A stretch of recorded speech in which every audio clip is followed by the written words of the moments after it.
आज के वीडियो के अंदर आप लोगों को बताया जाएगा कि किस प्रकार श्री राम चित्रकूट को छोड़कर महर्षि अत्रि के आश्रम गए। तो दोस्तों वीडियो पूरा जरूर देखें। चलिए शुरू करते हैं।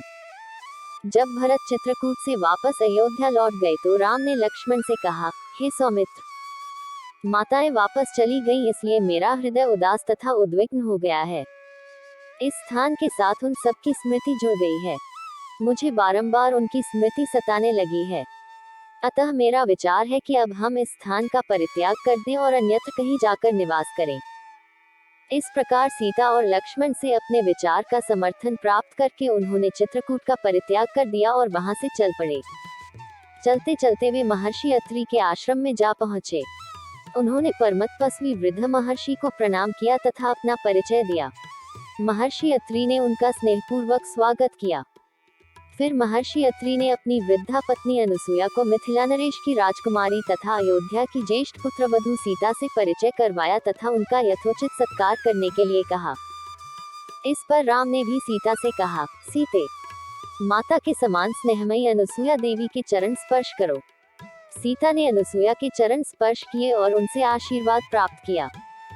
अनुसुईया बोली, सीता, तुमने राजप्रासाद के ऐश्वर्य का परित्याग कर अपने पति के साथ वन में, जहाँ पर भांति भांति के कष्टों को झेलना पड़ता है, रहने का जो निश्चय किया है वह तुम्हारा महान त्याग है।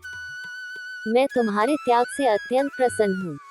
तुमने तीनों लोकों में नारी के पतिव्रत धर्म की महिमा को महिमामंडित कर दिया है।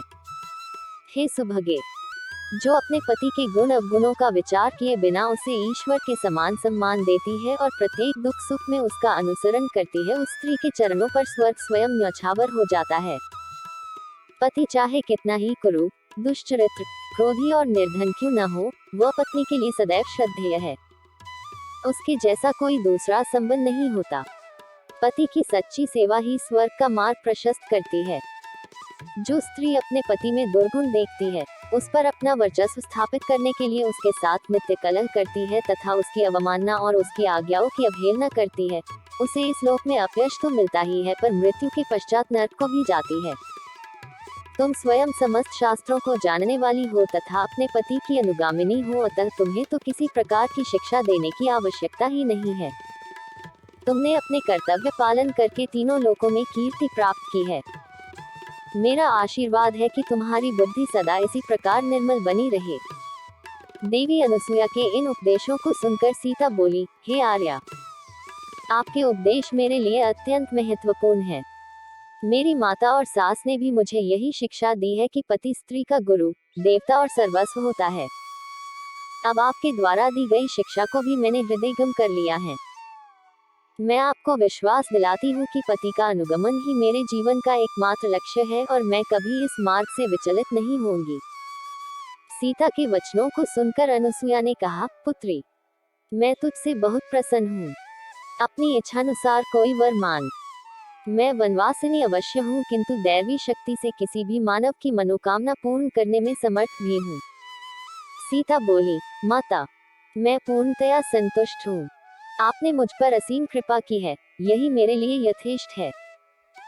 इस पर प्रसन्न होकर अनुसुईया ने कहा, हे जानकी, तुम सदा सौभाग्यवती रहो।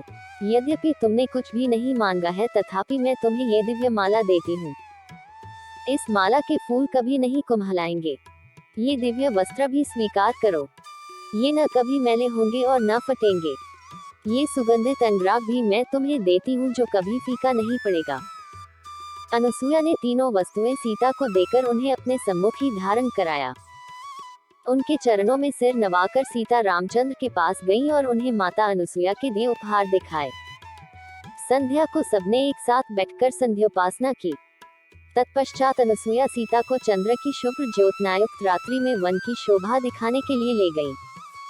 फिर आध्यात्मिक चर्चाएं हुई। अंत में सभी ने मुनि के आश्रम में विश्राम किया। प्रातःकाल जब राम ने अत्रि ऋषि से विदा लिया तो वे बोले, हे रघुनंदन, इन वनों में मनुष्यों को अनेक प्रकार के कष्ट देने वाले भयंकर राक्षस निवास करते हैं, जिनके कारण अनेक तपस्वियों को असमय ही कालवित हो जाना पड़ा है। मेरी इच्छा है कि तुम इनका विनाश करके तपस्वियों की रक्षा करो। राम ने महर्षि की आज्ञा को शिरोधार्य किया तथा उपद्रवी राक्षसों को नष्ट करने का वचन दिया। फिर सीता तथा लक्ष्मण के साथ वहां से दंडक वन के लिए प्रस्थान कर गए।